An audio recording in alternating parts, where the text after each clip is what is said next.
Hi friends, ఇవాళ మేము egg rice prepare చేస్తున్నాం. ఫస్ట్ మనం ఆయిల్ పోసుకోవాలి, 2 స్పూన్స్ ఆర్ 3 స్పూన్స్.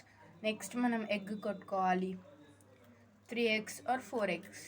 ఇక్కడ మా అమ్మ అయితే 3 eggs తీసుకుంటుంది, 2 మెంబర్స్కే కాబట్టి.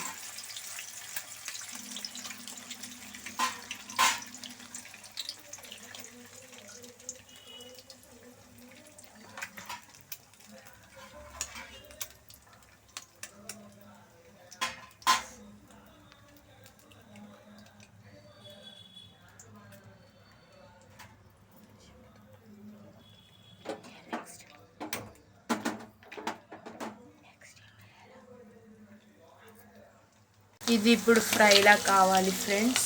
ఫ్రైలా అయినాక మనం జింజర్ గార్లిక్ పేస్ట్ యాడ్ చేసుకోవాలి, మిక్స్ చేయాలి. ఇప్పుడు జింజర్ గార్లిక్ పేస్ట్ యాడ్ చేసుకున్న తర్వాత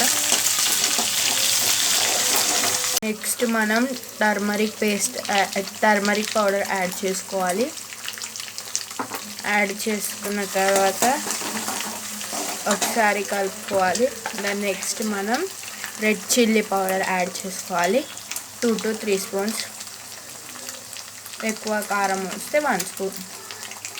అండ్ దీని తర్వాత మనం కొంచెం సాల్ట్ యాడ్ చేసుకోవాలి. మా మమ్మీ 3 స్పూన్స్ కారం వేసుకుంటే 2 స్పూన్స్ సాల్ట్ వేసుకుంది ఫ్రెండ్స్.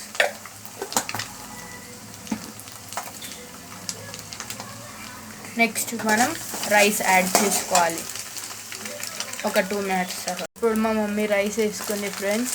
రైస్ వేసుకున్న తర్వాత మంచిగా కలుపుకోవాలి. కలుపుకొని ఒక 10 minutes వేడి చేసుకోవాలి. దాని తర్వాత ఈజీ ఎగ్ రైస్ ఫ్రెండ్స్. ఇది మా మమ్మీ 10 minutesలో ప్రిపేర్ చేస్తుంది.